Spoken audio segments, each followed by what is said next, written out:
Hey everyone, this is Rev, and today we're hitting a couple of good-looking and well-done horror games, surprise, surprise, called Among the Sleep and Dreadout. And we have a serious amount of indie news to talk about. Let's get it for episode 3 of Indie Game Riot.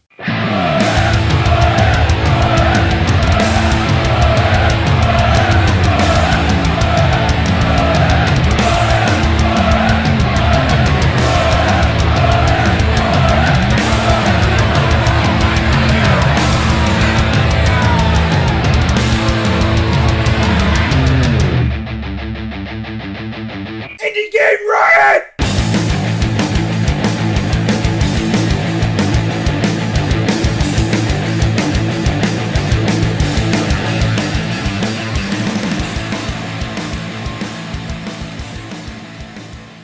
Everybody, it's Josh and Ya, and what is going on?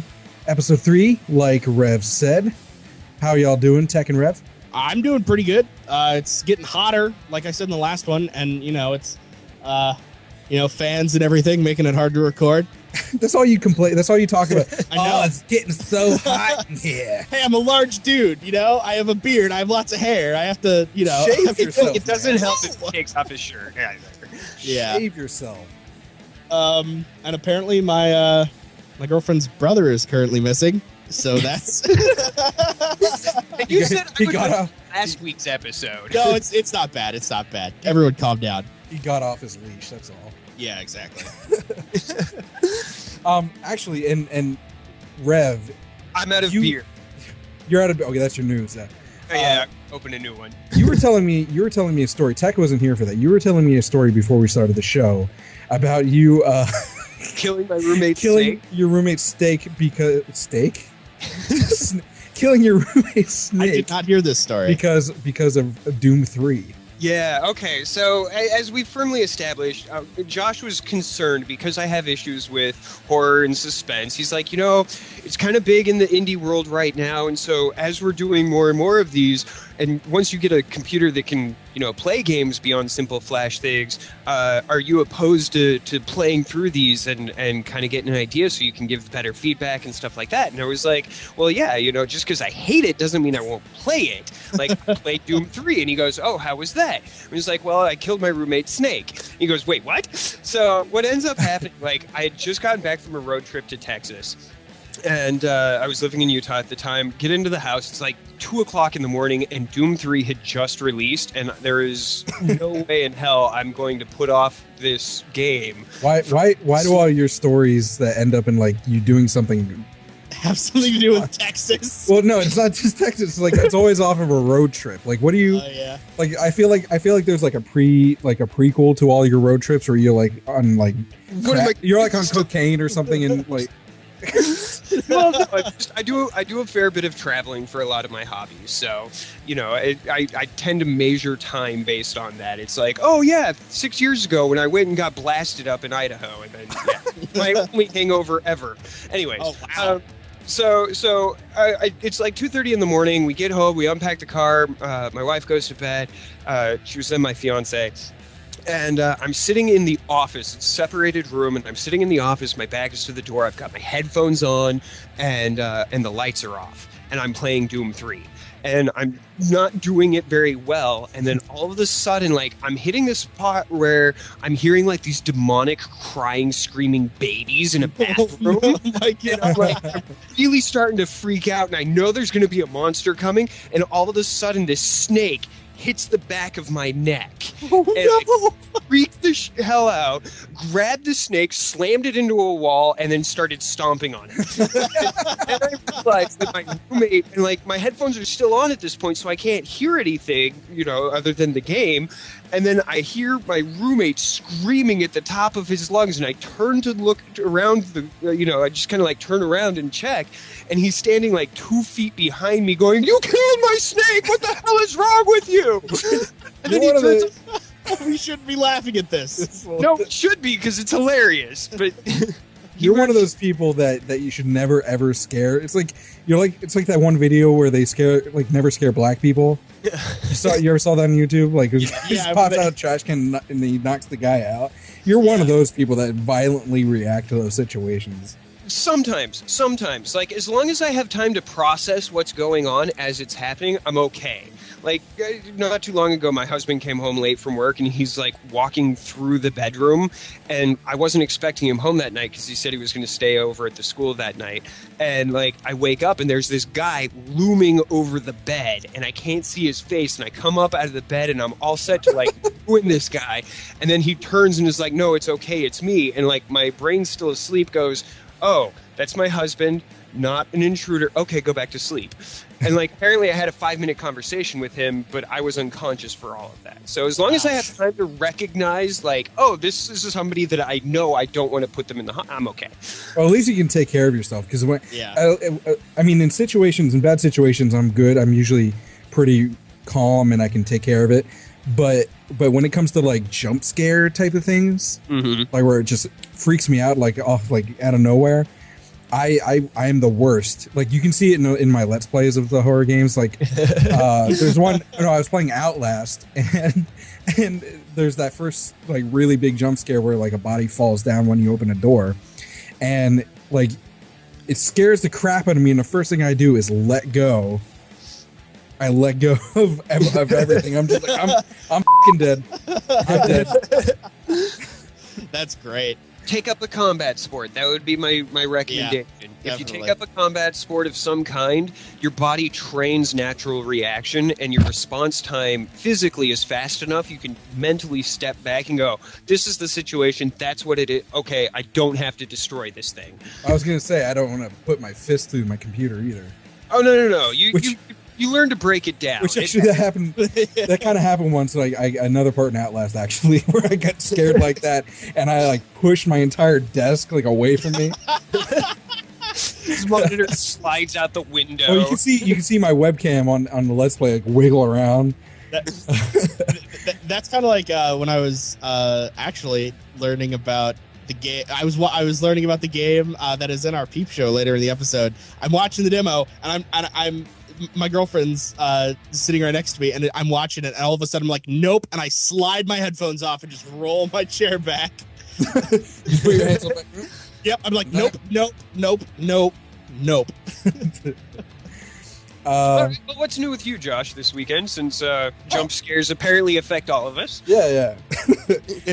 Well, actually, there's not a whole lot of new going on, but what I wanted to give updates with is more about the show, actually. Okay. Just to everyone listening.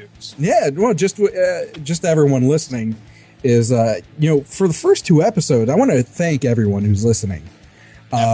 Because for the first 2 episodes of a podcast, for that many people to be interacting and to be following us either on Facebook or Twitter or Reddit or anything like that, or on YouTube, is really great.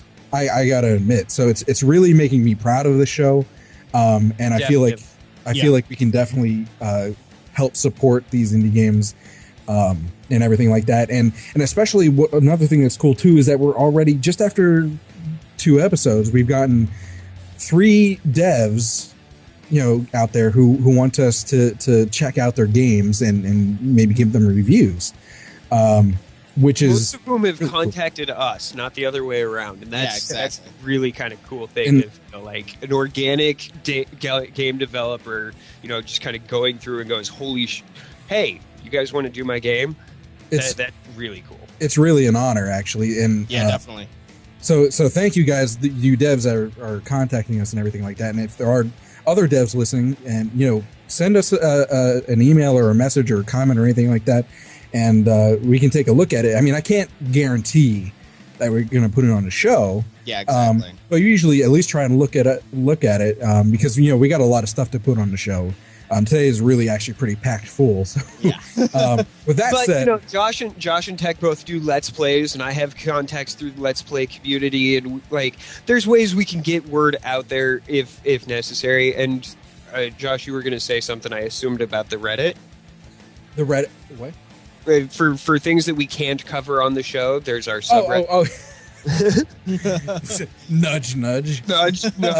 Yeah, under subreddit, things we can't cover in the show, it's under subreddit and everything like that. And actually, you guys, of course, and I actually finally, anyone who's already been on there, I finally set up some rules just kind of keep it more I noticed those. less chaotic. But you can post links to anything indie game related or anything about the show on our subreddit, and we might take from those and talk about them. But if not, they're at least there for you. You know, if we don't want to talk about them or we can't talk about them on the show, they're at least there for you on r/Indie Game Riot. So indeed. But with all that said, I believe it is time for some indie news injection. Are you bored with the same old games? Yeah. Why, then give yourself an indie news injection. Thanks, Indie Games. Okay, so first up today on Indie News Injection, we have a longer bit of this segment. And this is something that's not necessarily the greatest thing to talk about because it's kind of a negative subject by its very nature.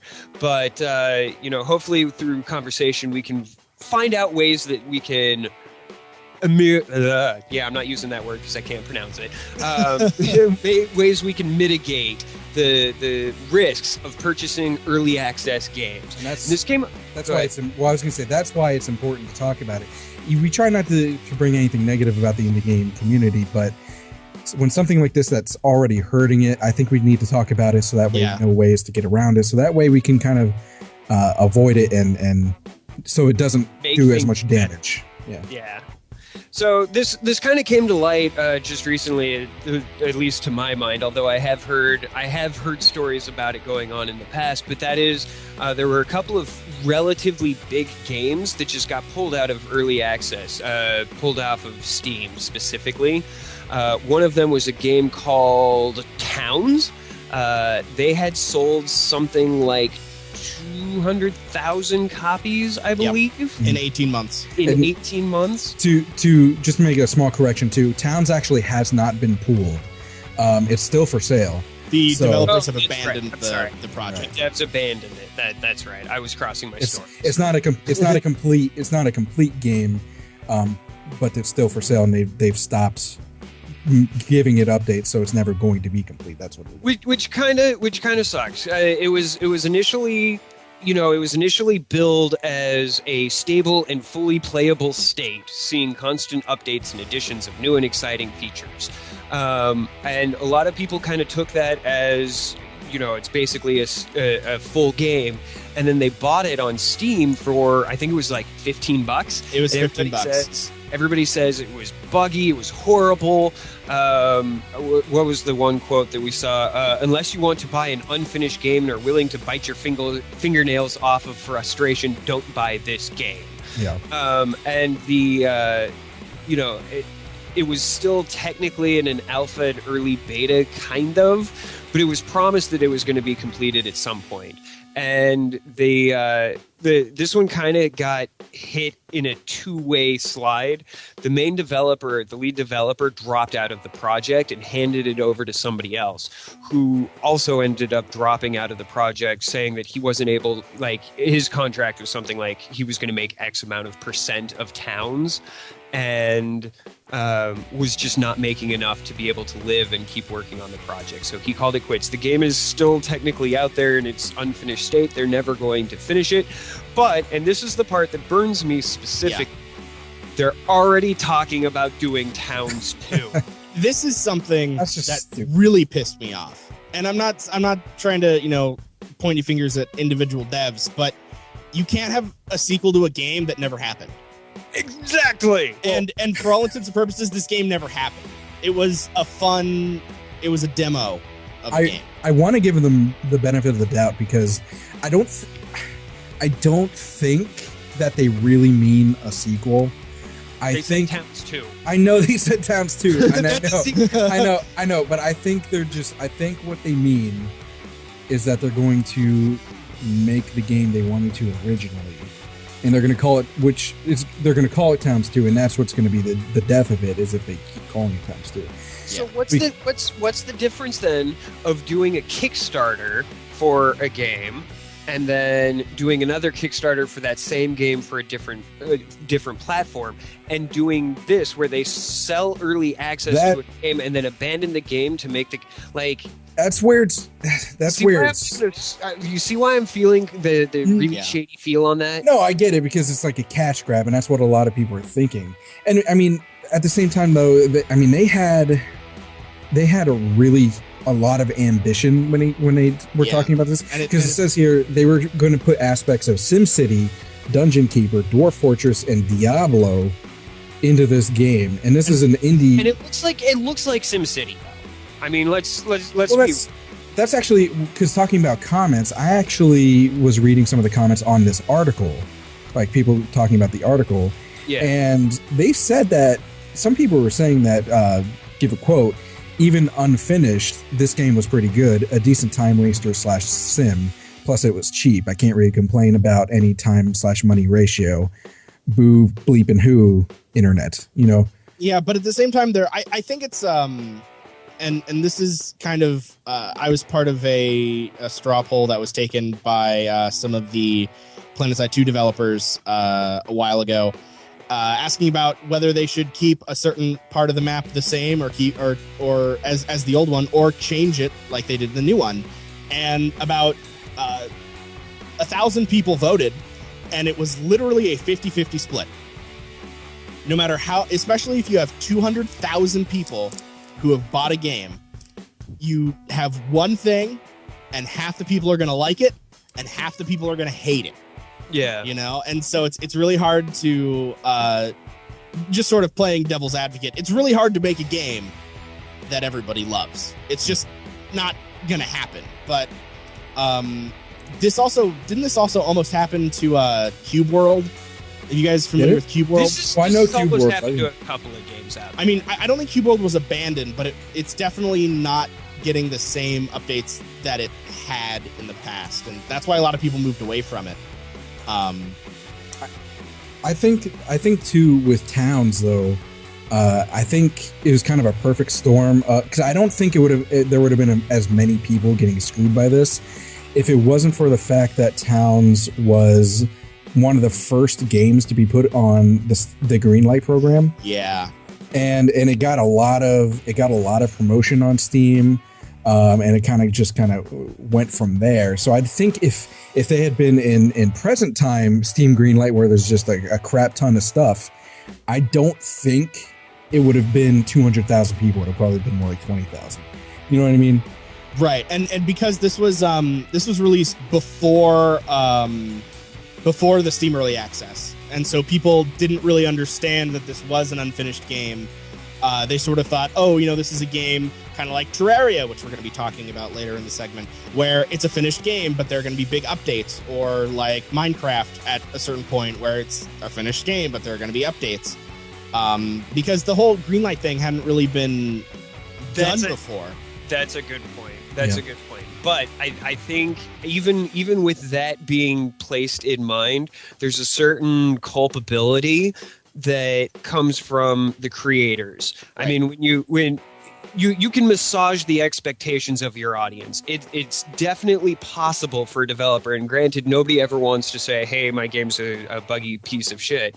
But if you're going for an early access type situation, and maybe like Josh was saying, this was just kind of the perfect storm of being the early adopter of the early adoption.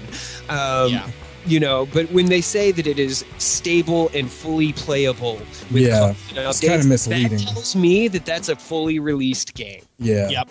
And that actually, we were talking about the issues of not having the green light with this game actually changing the tides a little bit with the next game we're going to be talking about in this segment called Earth 2066. Well, that's why I was going to actually bring that up, because they mentioned for Towns that was before early access program. Yep. So do you think it could have been different if it was an early access game, quote quote, instead of a green light game, which was going to lead into the conversation about Earth 2066? I don't think it would. No. Their sales were slowly declining anyway, and that's why everything was happening. I think from what I could tell, their quotas weren't being reached, and nobody in the dev team was really super excited about it. it might have been that they released the game too early, but would Greenlight have saved that? I'm not really sure. No. Well, Rev, why don't you tell us about the Earth 2066 problem too? Earth year 2066 is, again, it's as we were saying, it's along this theme. It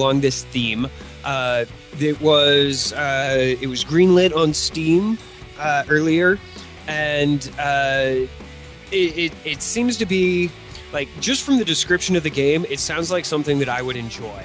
You know, it is a post-apocalyptic survival type game. Got greenlit. It is $20. $19.99. Sorry. Oh yeah. $20. And the game, just off the description, I want to go for it. This thing got greenlit and went through, and they've been selling it like mad. And Valve has pulled it from the store and is offering a refund to everybody who bought the game, because of the controversy surrounding it. Specifically, you know, there's the fact that the game itself is horrible. It doesn't look like they're going to improve it. They've been accused of stealing artwork and of mass censorship. That. Well, that's what I was going to say. You mentioned that by the description you would want to buy it, which descriptions can be misleading, but that's because, you know, I mean, anyone who creates a game is going to try and do their best to make it sound good. But the issue here is when you look at it, you know, they put stuff in their video and in their screenshots that look great, like fantastic graphics, and that's what they were talking about, stealing art. But then when people bought the game and got in it, it's like this barren wasteland of crap. Like there's a screenshot in this article of the actual game, and it looks terrible. Like it looks like early, like not a release build. It looks like early development, like they just started like 2 weeks ago on it. Like, you know, it looks like they're still working on the engine. Even. Yeah, right. Like this looks worse than the tech demos that were being released for Half-Life 1. I mean, yeah, sure, the polygons are smoother, but really, I mean, and this I also think sort of shows an issue with. I know I don't want to start any fights here, but an issue with Steam's Greenlight system as it is currently. Yes. Because right now it is basically the floodgates have opened, and Steam is like, look, we want to sell your game. If you can get enough people to say that they want to play this game, we will sell your game. And that's about the control that they have on it. So you have all these games getting greenlit on Steam. So many of them, in my opinion, look kind of crappy. And I'll never play them, but they're being greenlit because, you know, people want to play them. And I don't think that Earth 2066 is the only one that is that bad that could come about through Steam Greenlight. Well, I don't think it's about that. Here's the flip side. My argument to that is specifically Goat Simulator. Well, that never lied about what it was. That's true. That's true. What about Surgeon Simulator? Again, never lied about what it was. But Surgeon Simulator is different too, because that's a rage game. It's not about anything else. But my point is, if you leave it strictly, if you eliminate the games that look kind of crappy, you get rid of things like, you know, Off-Road Truckers or a Desert Bus. You know, Desert Bus. Yeah, you make a good point. Yeah. Well, there's things that don't have the best graphics, and then there's this thing that looks like Tekado said that they didn't even complete the engine for the game. Have you played Desert Bus? No, I have not. Go check out a video of Desert Bus sometime, and you will understand that not every horrible game is actually all that horrible. That is true, and I can see where you were going with that. Well, it's like the MST3K of video games. Sometimes something is just so horribly, crappily bad that it's amazing. Quick question to you guys too. Yeah. Do you think? I mean, they already got the refund to the customers, but do you think that this is false advertising and that it's enough of it to the point that they should have a lawsuit filed against them? Ooh. How, I am not a lawyer, but I would say maybe not. Here's the thing. If they stole art for the game, that in itself is different. And we're charging a fee to play the game for art that they did not have a commercial license for. That's a lawsuit against the people who or not against, but lawsuit for the people whose art they stole. Oh, you're talking about a lawsuit against Valve. I'm talking about not against Valve, but against the game makers, because Valve isn't responsible for what their trailers show. I think, because what I'm saying is that they falsely advertised, like none of what they showed was in the game, and like on those things, and they falsely advertised to the consumer. The consumer's got a refund, so maybe not so much.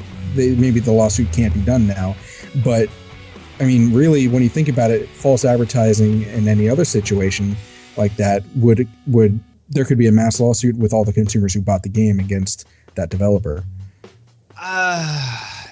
See, I think the issue with actually doing the lawsuit for false advertising, I mean, could you not? And my thinking is, what if these were elements that they made to advertise the game? It's kind of like if they stole it. Oh, really? Possibly. Allegedly. Allegedly, yeah, true. If Call of Duty uses live action actors to sell their game, is that false advertising when you buy the game? Ooh, that's a good point. Good point. And that's why I would say that technically I don't think it would hold up. But I mean, if they're using something else to advertise this, then that would be another question. Good point. Yeah. Well, quickly get your opinions on, before we move on to the next thing, quickly get your opinions on just the fact, what kind of effect do you think that these issues have on the indie game community, and what do you think we can do to fix it? I think that it's sort of the faith of the indie gamer now, looking for new and upcoming games, is a little bit shaken. I'll be completely honest. Mine is, after this, I've become so skeptical about games that are currently in beta, to the point where if they don't have a free demo where I can actually play it, I will completely pass it over. I think it's well, I was going to say, it's like, Towns actually scares me more than this 2066. Yeah, that's. So I think I do enough due diligence for myself before going to buy a game. I think I would have found out that this is a piece of crap before I would have bought it. But Towns looked great, and it was playing, well, as far as some people said anyway, it was playing okay in beta. So I honestly, I was actually, for a while, I was thinking about buying it. I didn't, thankfully, but I was thinking about it. So that scares me. But then again, it also... If you had bought it, would you have had fun with it, though? I mean, that's basically what it boils down to. I don't know, because I never... In this particular case, I mean, using Towns as the specific example, it's not that it wasn't absolutely unplayable. It was just that it was nowhere near what they said it was going to be. And... You know, I like, if it was $5, like I've spent more money on less fun things. It was 15. Even still. Yeah, and I think that I've been to Vegas before. Come on. having it out for so long, I'm pretty sure that some people got $15 out of it. I know that sounds like mean to say. It's like, oh, you know, you played the game for $15 worth of entertainment, but I mean, yeah. But that's really what it kind of boils down to. Yeah. I mean, even in the indie news area, or the indie games area, that is kind of what it boils down to. I mean, most of us here are, you know, on a stricter budget, and you know, my ability to go out and just say, hey, you know what, there's that indie game that I want to play, and it's on Xbox Live Arcade. Oh crap, I don't have the $20 or $15 that I can throw down on that right now. Yeah. You know, I'm currently, the most recent game I've played is Dust, an Elysium Tale, and that's only because it was released on the arcade for 360 for free. Yeah. You know. Well, back to the original question though is no, sorry. Like, it's how bad of an effect, and what would you do to fix it? Rev. I think it will. I think it adds a little bit to the cynicism aspect, but not a whole lot. Specifically because the people that are into and following the indie environment are by nature a little bit more optimistic. Like, I know that sounds horribly, hopelessly romantic of me, but I think there is I wouldn't disagree with you. Yeah. There's a bit more of the optimism there. Hey, I want to go here to find the sort of things that I'm missing. They're a bunch of hippies. Kind of. That's actually a good connection. Yeah. So I think it'll make if it becomes super widespread, you know, if we get more and more and more of these, and that's going to end up happening because of the nature of humanity. But, you know, it's going to give people a little bit more pause. They're going to become a little bit more jaded and a little bit less likely to jump onto, you know, one of our peep show segments and go, yes, I'm going to totally fund that right then and there. That's the point of our peep show, is to say that, hey, this is ones we think these games are legit. So. And I think this will also probably create better games. How to fix it, though, to the second half of that question, developers, to all of you out there, don't fuck up. Like, sorry, we're gonna have to bleep that, but that's really the only way that I could say it. You know, make mistakes, sure, but don't screw your audience like that. Because I think in the indie game, is as close knit as it is, and it's if you screw your consumer, there is no going back from that.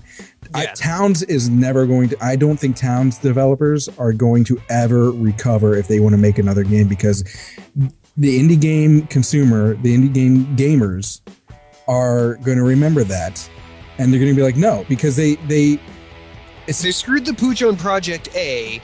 What makes me think that they're going to do Project B? It's not like you know, in the regular retail world, or like with a AAA game company. You know, EA, just to give an example, Battlefield 4 sucks and it's not ready to be released. It hasn't been ready to release. There's so many bugs in it. And yet, people will still buy EA games, right? Yep. But who knows who the lead programmer is for Battlefield 4? Right. I don't know. Until you play the game all the way through and get the credits.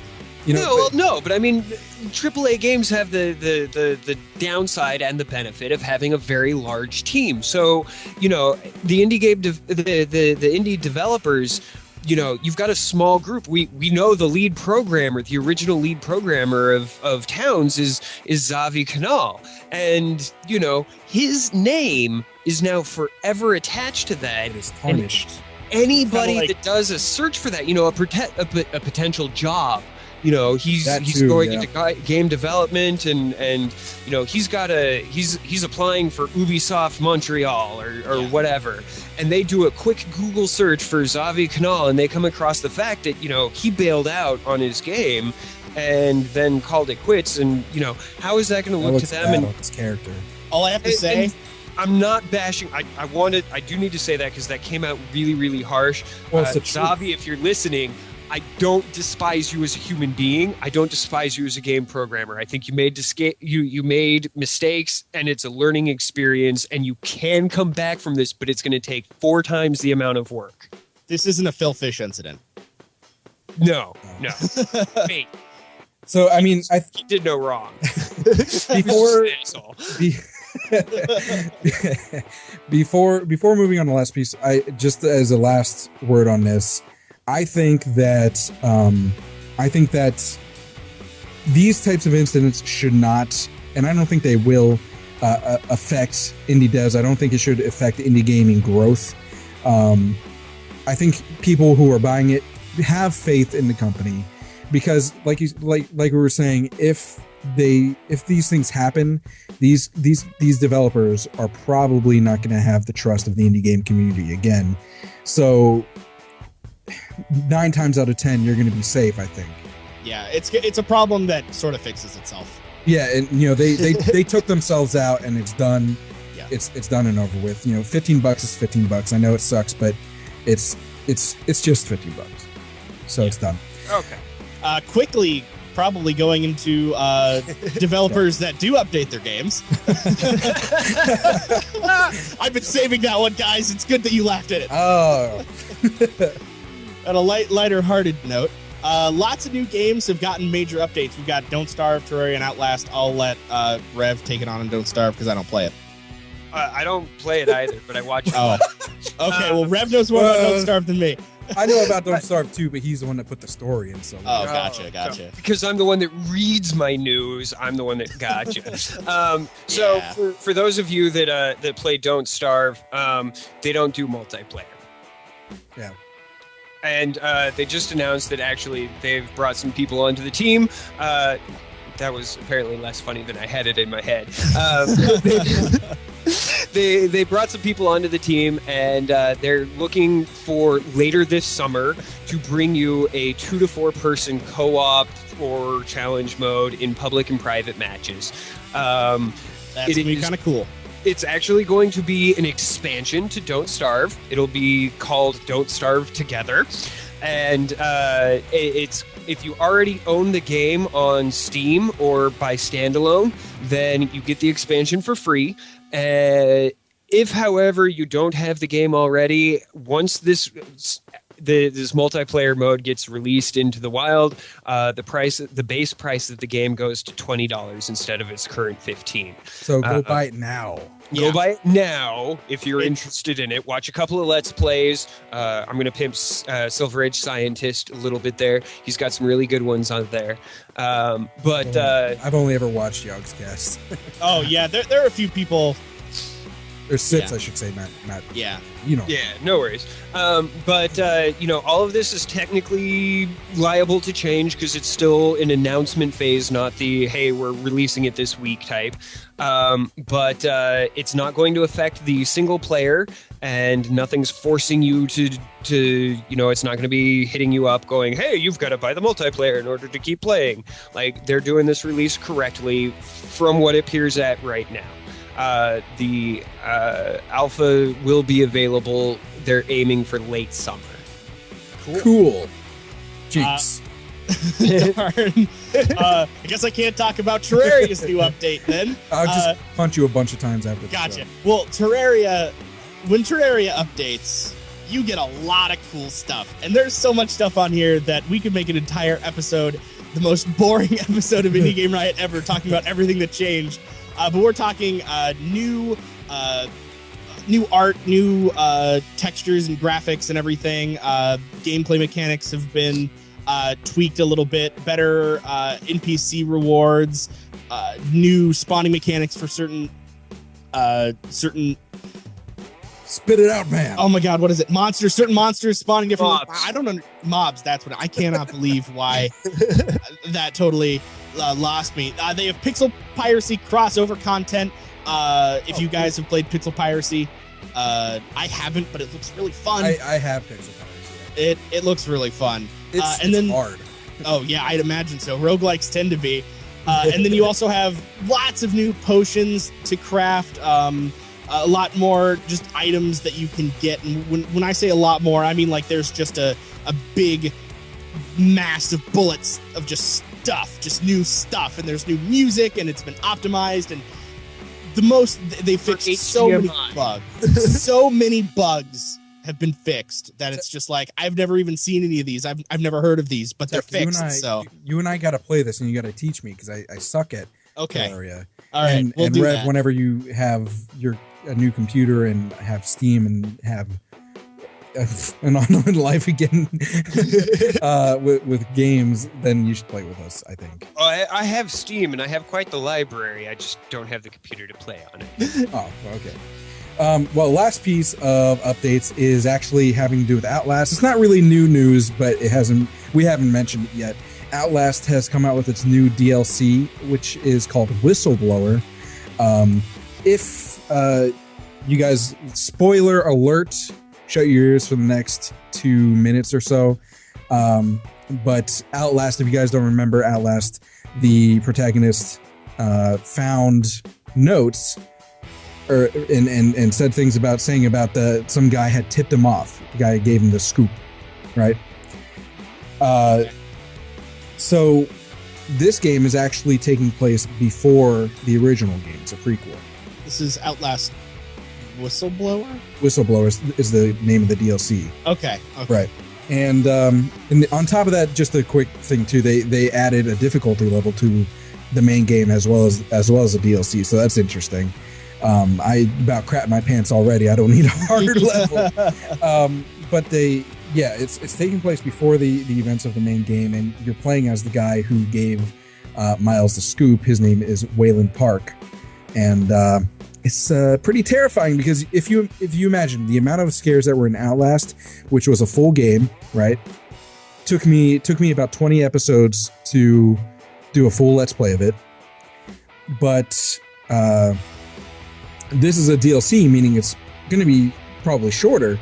And I can already tell you after just doing a couple episodes of it, they're smashing scares into this constantly, and I don't know if I can take it anymore.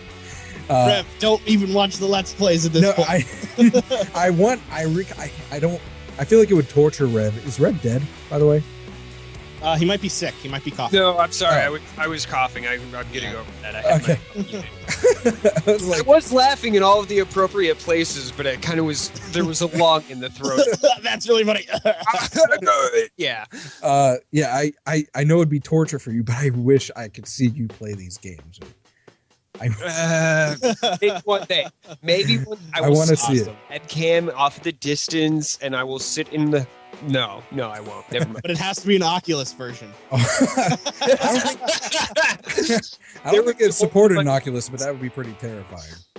There would be holes in my walls. It's Rev-shaped holes. Yeah. Okay, so that's it for updates, just quickly. Moving on, the other piece of news that we have is there's a PAX Indie Showcase 2014 going on in Australia. And Showcase in PAX? Yeah. PAX goes to Australia, and they have an indie showcase that they do every year. And just to give an example for you indie devs out there, last year there were about 60 games submitted, and they chose 6 games out of that to give accolades to. Most notably, I think that everyone would recognize is Antichamber. You guys have played that? Yeah, well, I've watched several videos and I played a demo type of it, but yeah. I have Antichamber on Steam, and it's really trippy, actually. It's a puzzle game, but it really messes with your mind. Because it's a puzzle game that, like, warps time and space. And, right. You're looking at something, and then you move just a little bit to the side, and it just changes it, like, messes with you. You're like, wait, what just happened? Yeah.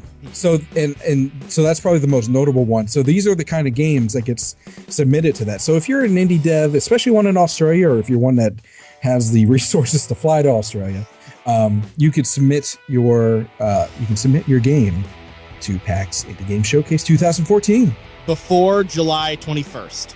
Oh no. No, you're right. Sorry. You have until July 6th. July 6th, Yep, and then July 6th. the selections will be notified by July 21st. Right. Is what you mean. Now there is, you can do that at store.pennyarcade.com. Since they run PAX. Now, out of curiosity, do you guys have any familiarity with the general, submission to something like the showcase? Because I notice here that they actually have a $50 price tag on the submission for that. Mm-hmm. Do you know if that's kind of normal or? Yeah, it's normal because in anything like in any kind of big showcases, when it comes to like artistic things, especially, mm-hmm. there's usually some sort of price tag. It usually feeds into the prize as well. Okay. Like just because I also write and a lot of times like magazines, like legitimate magazines will hold contests to be published in their magazine.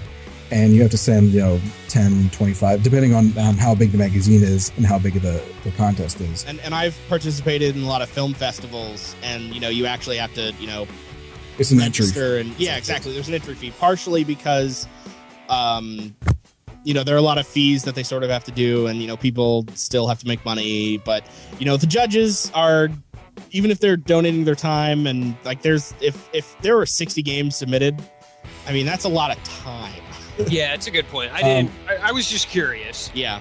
And one quick thing before we move on to the next thing is that if you're an indie dev that has a relationship through the game with a publisher, some sort of partnership like that, or if you're funded by an outside party not including a government grant or like crowdsourcing, like Kickstarter or something like that, then you cannot enter. You have to be independent completely. So it has to be either your funds, you have to have gotten a grant, or you'd have to have crowdsourced it on one of the websites. That's like good. Kickstarter, which is technically your funding at that point. So Yeah. right. So I think the last piece before we move on to the next segment is tech. Yes. One of the indie devs that contacted us, the first one actually, he has an iOS game, right? Yeah. Well, it's and a he bunch. wanted It's a whole company. Right. They have like 7 or 8 people. Yeah, they have a few games out on iOS, but they wanted to have us give us a try with this particular iOS game. So go ahead and give us your review, Tech, because he's the only one that played it. Yeah, I'm the only one who has access to an iOS device, and it wasn't even mine. Sorry, but the game. No, it's okay. The game is Lumena or Lumina. I think Lumina. It's Lumina. Yeah. It's probably Lumina. And it is it's a hard pattern, rhythm, reflex, color game. That sounds really confusing, but if you're watching on YouTube, and there, Josh, I'm assuming you'll be rolling footage here, or if you look it up, it's very simple. They talked about trying to take the base game mechanics and make it as simple as possible, and also that it's very hard. And you basically are sliding a colored ball to hit certain pieces that are going around this sphere all the time, getting bombarded by this, catchy electronic music, and all the music is really good for the game. And the longer you can last in these levels, the next you unlock the next level if you reach to a certain amount of time. And it also plays into the, hey, this is how well you did. See how well your friends did too, because iOS has this weird thing. I'm not an iOS guy, but they have like this whole game account that records everything that you do, and compares it to everybody else. Yeah, it has a leaderboard. And I will tell you that this game, I probably sat down and played it for 30 minutes straight at one point, just because I really wanted to unlock the next level. I got to level 2. So it's pretty punishing, but it's good because you can't really pull yourself away from it. Yeah, most of it, and I was playing on an iPhone 4, which is an older phone. And when I first started out, I kind of felt like, oh, this game's kind of laggy. I don't really understand, why it doesn't feel as responsive as it is. But as I started playing it, after the first 5 minutes, I really got the feel for it, and I really got the feel that they spent time developing this game, not so that it's just hard, but so that they know why it's hard. Because I found myself throwing the ball in a certain direction, and every single time I did it at a certain point in time, or I felt like I should do it this way, I'd hit a gap and I'd lose. Every single time. And it's like, oh, it starts up, and then immediately throw it a certain direction that I thought felt natural, bam, lose. And it didn't feel like they were just throwing stuff at the game. It really felt like they spent time, even though it's just a circle with colors. It seemed, now my initial impression, because I did some looking into it before I realized it was iOS only, and they're working on an Android version. I do want to throw that out there. It seems kind of like an overglorified Simon Says with a really awesome and kicking soundtrack. That's what I was going to comment on, is that soundtrack is really cool. Yeah, well, it's kind of like Simon Says, but you have a lot more freedom, because if the ball is the right color and the tile is the right color, you can throw it in any direction. It doesn't matter. And if there's okay. Yeah, it's less follow the leader and more try to make sure that you hit the ball in the right place without getting it wrong or missing. And one last thing about, so before I mentioned a little announcement here, what was your final say on Lumina? Would you definitely recommend it? I would say that for a mobile gamer who maybe has a commute, maybe not a commute, it's a good road trip game. It's a good game where if you have maybe 1 or 2 people around, you pass the phone around for a few quick throws here and there every 5 or 6 minutes. I don't say it'd be a good commute game because you get really into it. It's if you let yourself get into it, you get very into it. I was pacing around the house doing it. So you look like I'm going to get this bastard. Yeah, exactly. So although you'd want to listen to music casually, it's hard to do. So anybody who wants a challenging puzzle game and has the time to spend a few minutes here and there playing, a really challenging puzzle game, I would definitely recommend it. They do have the soundtrack separately too, if you just want to listen. Right. To music. Oh, that was going to be my next question. Yeah. And the announcement I was mentioning is that the company Elevate Fun, they're the company that made Lumena. They gave us a couple of extra free codes. So we are going to hold a small contest on our subreddit. Again, that's r/Indie Game Riot. So anyone listening, you go to that subreddit. You can subscribe it or not. It's up to you. But we'll have a sticky post at the top of the subreddit with all the rules and everything, or whatever rules that we come up with. They're not exactly sure yet, but we're going to come up with it after the show. We've got to talk about. I'm thinking about the most horrific story you can come up with using Simon. Simon murder mommy and daddy. Yeah. So so yeah, we'll come up with something, an interesting contest, and you can win. 2 people can win keys to download Lumena on an iOS device. So you have to have an iOS device at this point. With that out of the way, all that news. Wow, it's a lot of news. It was a lot of news. Big news day here at Indie Game Riot. I think we've got something starting the riot.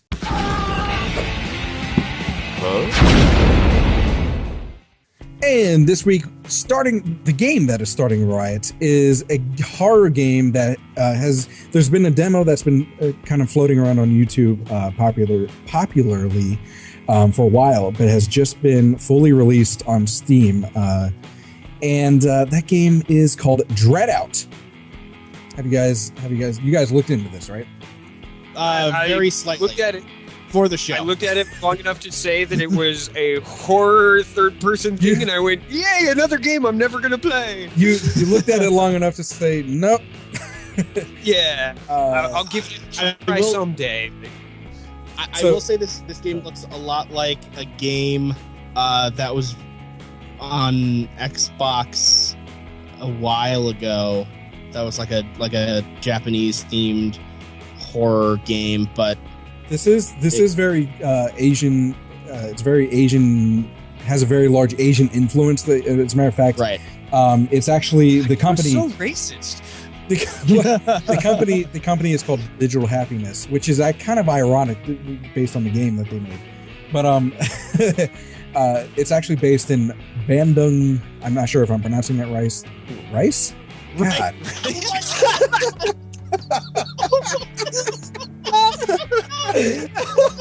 It's okay. My wife is Asian. No, she's not. Yes, she is. She's part Chinese. Oh, never mind. That's okay. Okay, I'm dying. She's killing me, Josh. Indonesia. West Java, Indonesia. Okay. So this game brought to you by Domino's. That's right. Let's blame it all on Domino's. Those racist bastards. Yeah. I'm sorry. I promise I did not represent Domino's as a company.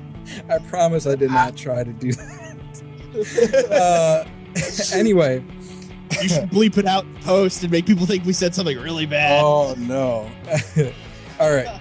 So anyway, Dreadout is an indie horror game made by Digital Happiness, and basically the premise is it reminds me a lot of the game called Fatal Frame. You guys know that game? Yes. Yeah. Yep.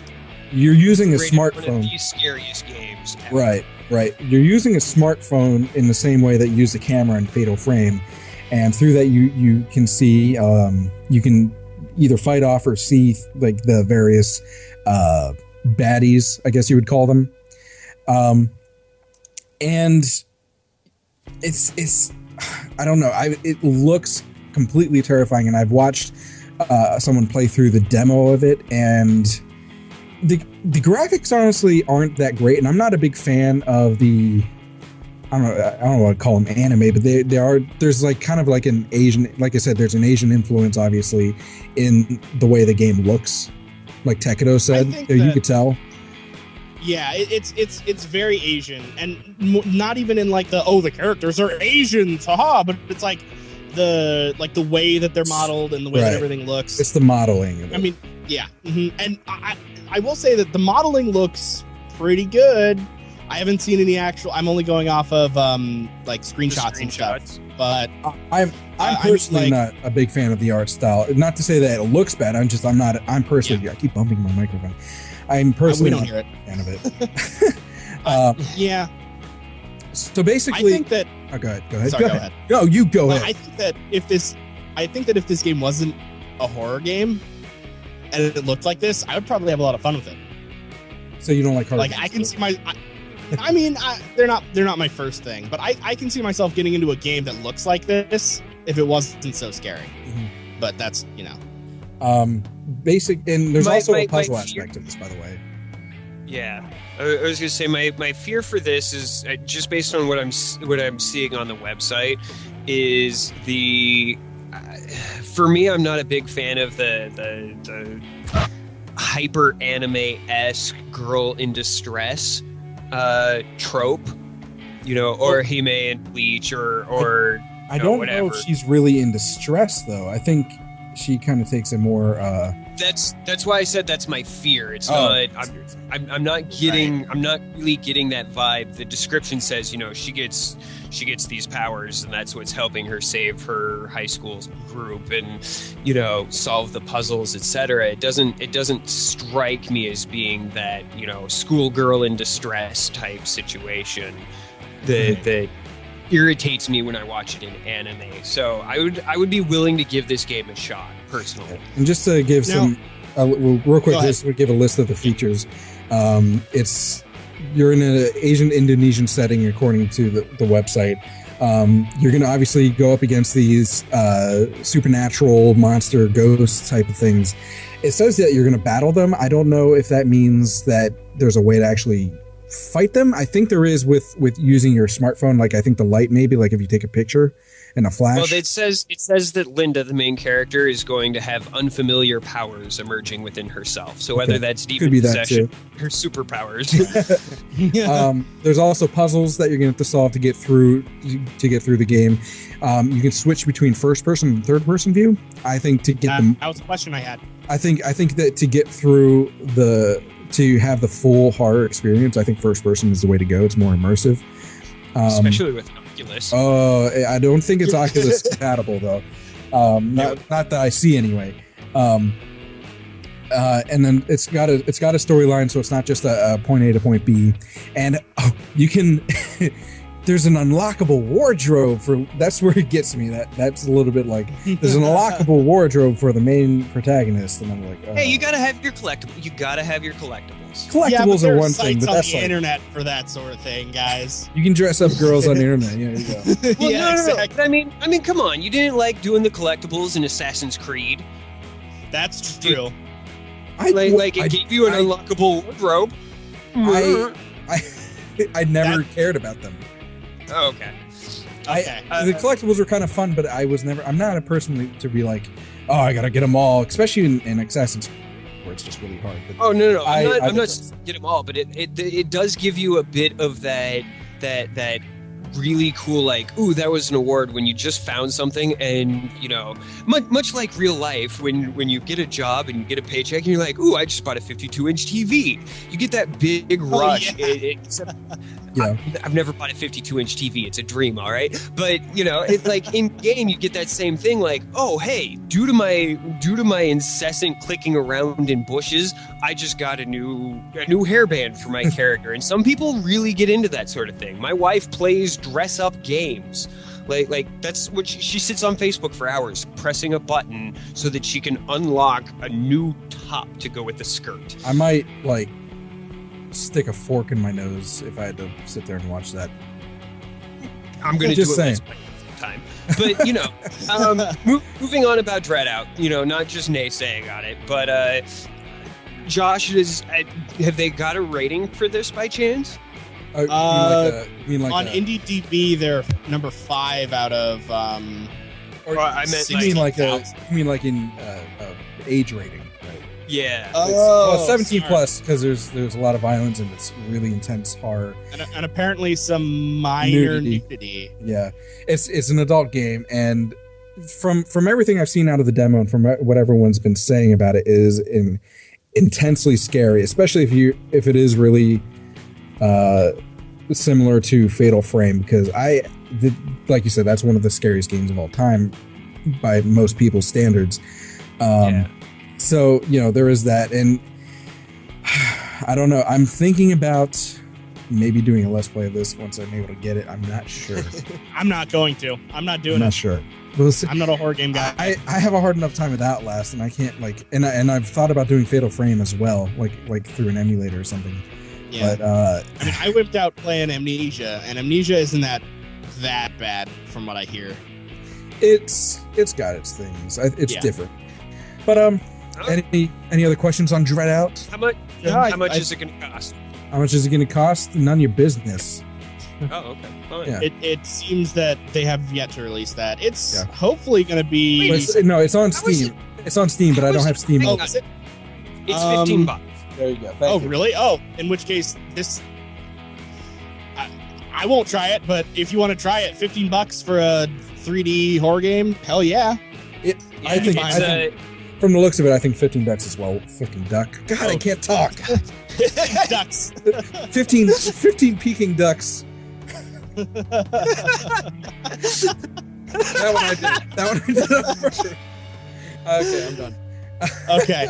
I'm done. All right. Okay. Well, so it's available for the first. It's available May 15th. So after you guys are hearing this, it'll be live. It is $15 on Steam. It's divided into 2 acts and 1 free roam mode. So basically, you're going to be able to play through the storyline, and you're going to be able to go out and get beat to death by trees. Is what that's my that's a good way of putting free roam. I think that's a great segue into Peep Show. Oh yeah, Peep Show. Please give all your attention to Early Access.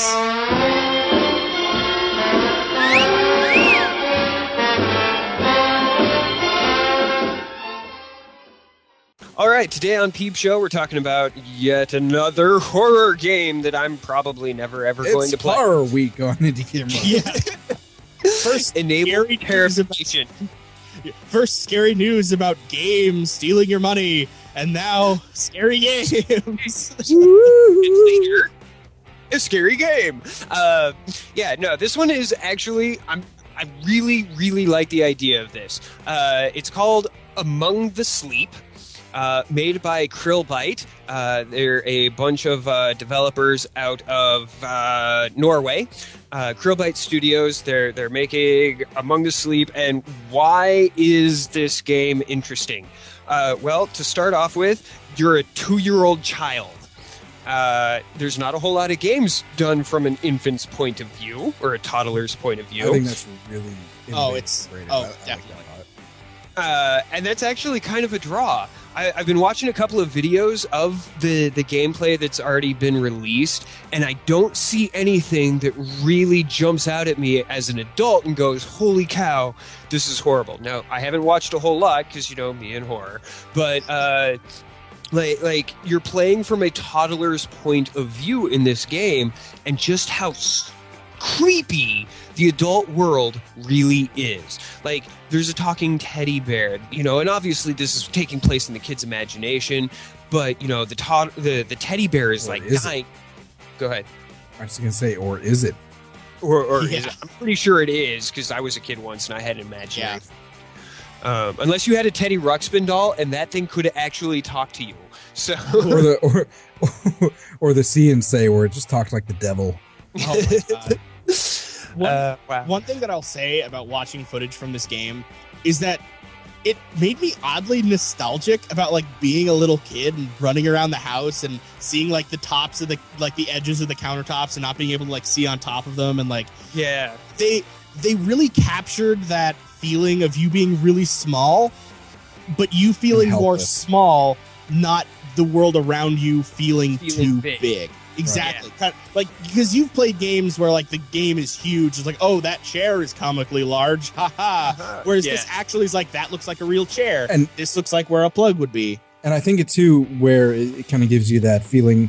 is just on how they make the kid move, because you're moving like a toddler, like slightly off balance. You gotta stand up and walk, and you can crawl for stealth purposes. And to like crawl up, and you have to like crawl up onto like chairs and boxes. Like how kids do, like they throw one leg up there, that sort of thing.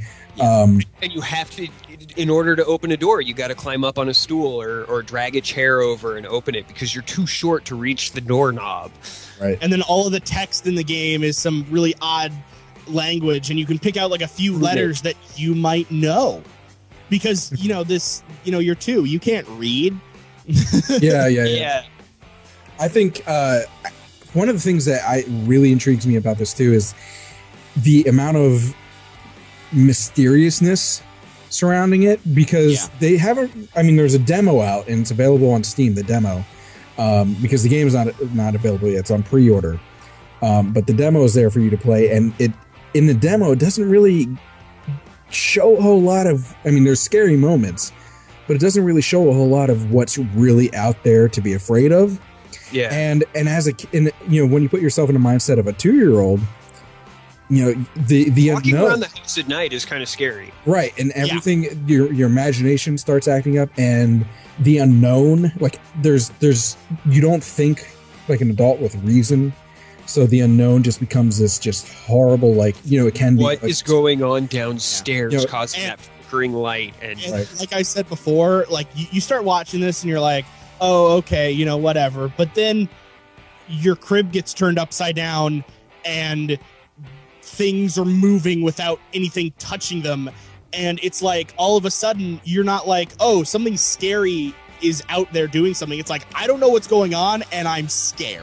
And I think too is what's going to add to the horror of this game is, and it's a classic way to make people scared, is to take something innocent like a child, or in any other movies you take something innocent and turn it into this nightmarish reality in this game. And because you think of a child, one of the worst things that people can, is to have a baby die. You know what I mean? Yeah, exactly. And that's what, in this game, the kid's life is maybe being threatened. You don't really know, but that's what you're feeling, is that this kid's life is maybe being threatened. So not only are you getting put in the mindset of a child, but if you take a step back, you have this, most people anyway, unless you're a sociopath, have this need to protect this kid. So it just makes everything it makes everything much more urgent when it comes to like scary things happening, because you want to keep, especially in conjunction with the fact that you're controlling this kid. Most people, I'll admit, I fall more on the sociopathic side of things. A funny story about a team building exercise and a kid in a lifeboat later, but SOL, my friend. No, it actually, I'll tell you after the show. But no, like most people, and myself included, like just watching through some of the video footage of this, I'm a firm believer with my own kids of, hey, if you put yourself in a dumb situation, it's up to you to get it taken care of. Like, I'll be there to stop the lions and tigers and bears, oh my, but if you pick a fight with some other kid, you're on your own. Well, I was gonna say, this isn't like that. This isn't like this. This actually, like, my parental instincts, which are not very well developed, are kicking in hardcore, and I'm like, why? Like, I want to take this kid back to bed, and I don't want him to continue searching through the house, because but at the same time, something's wrong. So you go back to bed, something's gonna come back and get you. It's interesting too, because kids are scared of the dark and things like that go bump in the night. So you'd think you'd run away, but at the same time, the 2-year-olds have this innate curiousness. Curiosity. Yeah. You know what I mean? So he continues going further, like, what is going on?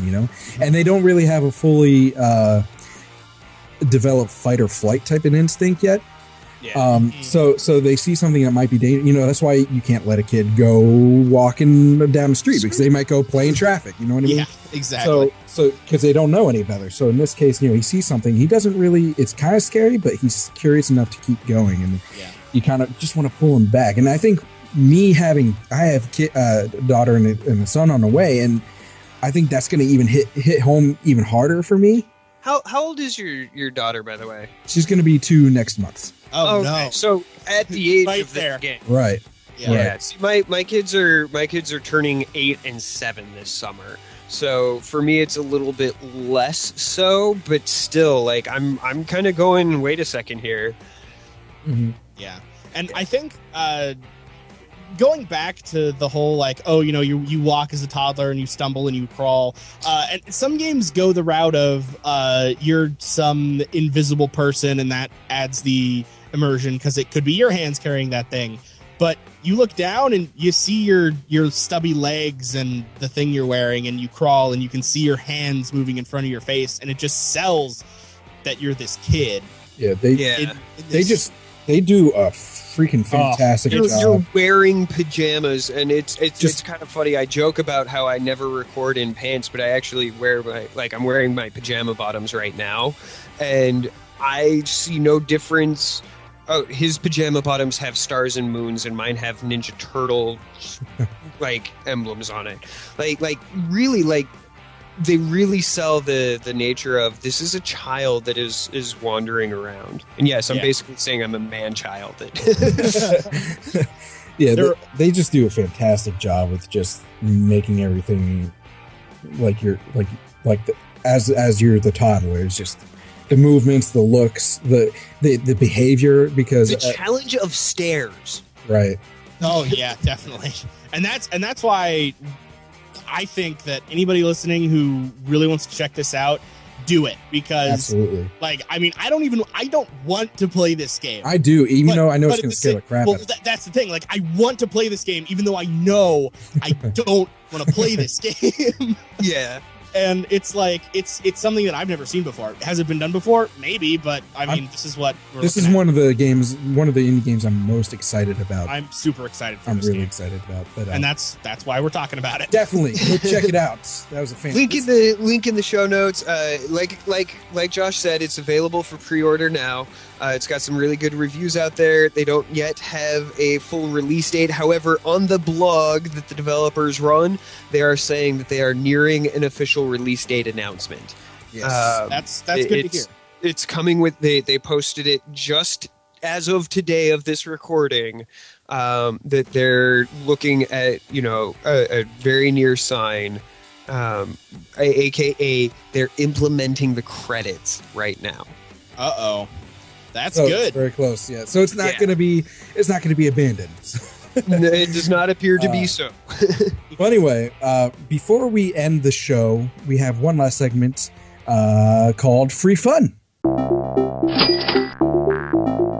All right, guys, for this episode's free fun, I should say, we have a game that I have been playing for many, many years called Knytt Stories. That is Knytt Stories. It is a game by Nicholas, who has made a bunch of other games that are actually very similar to this. But this is an ambient adventure platforming game.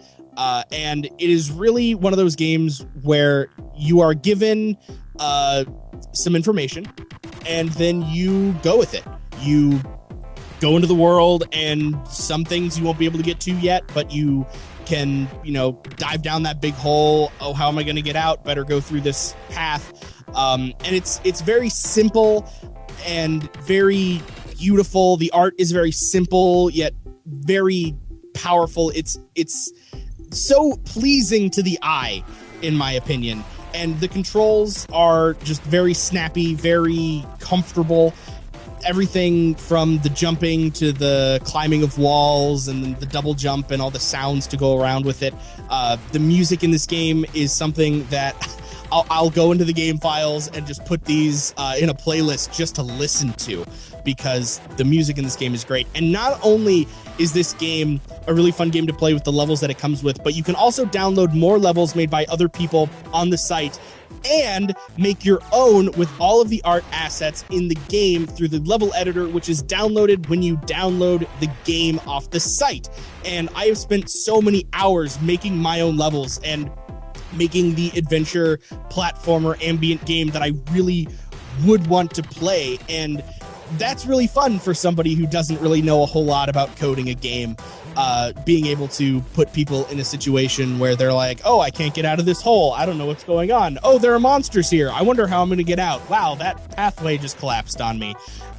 There's a lot of possibilities that this game has, and it's one of my favorite games. I'm even doing a Let's Play of it on my YouTube channel if you want to check that out as well.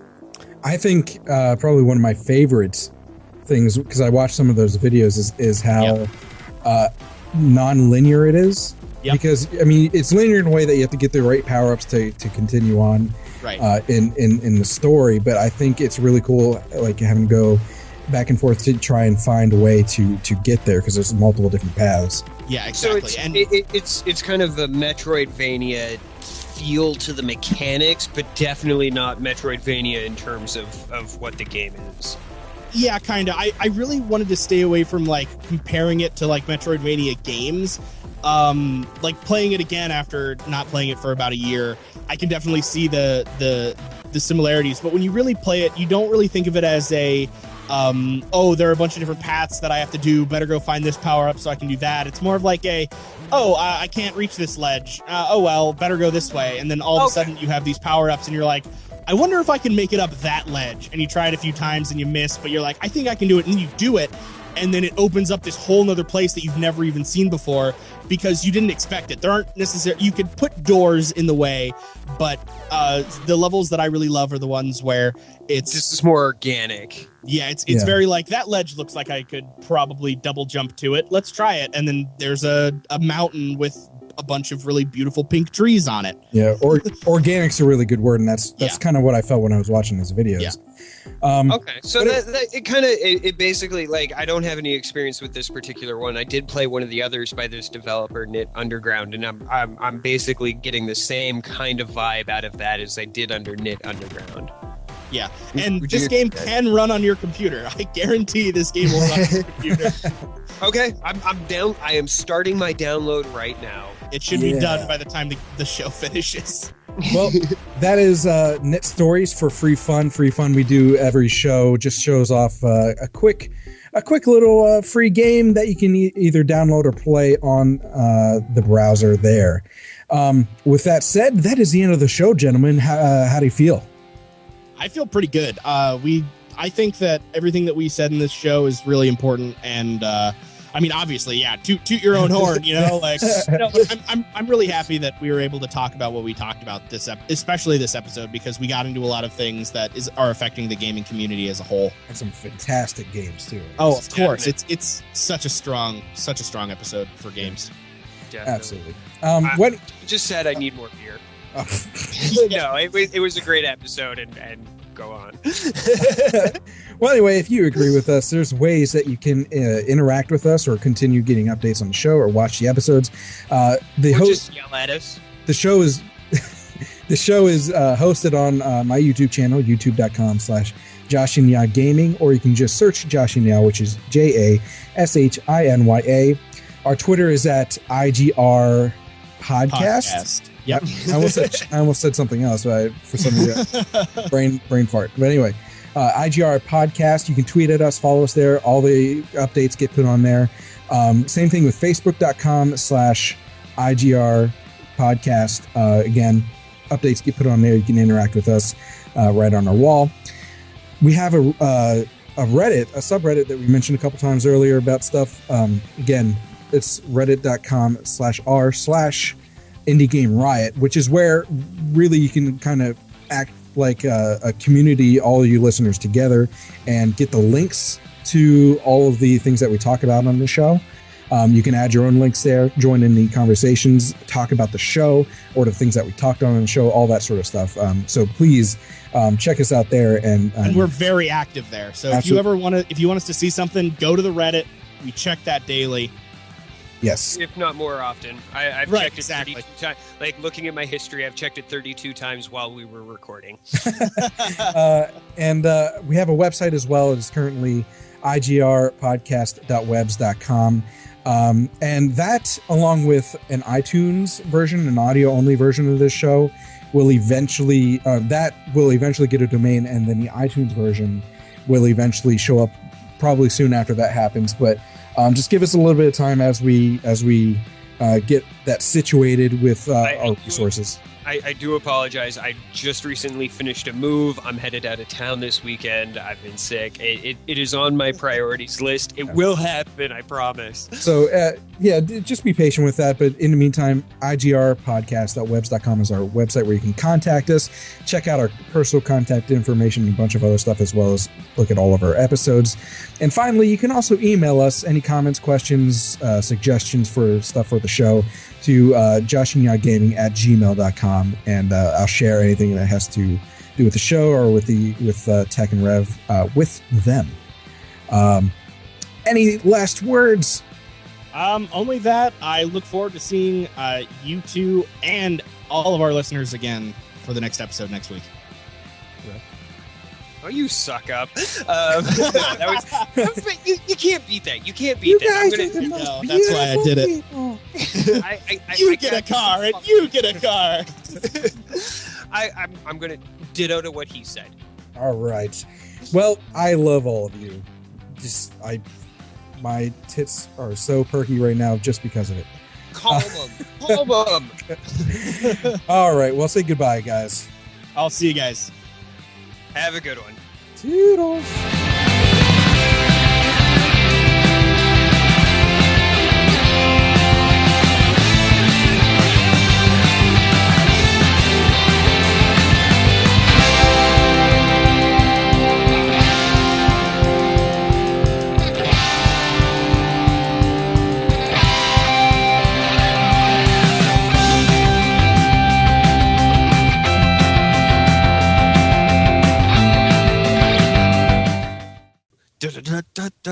No, seriously, I'm out of beer. Give me 1 second. I need something to water my.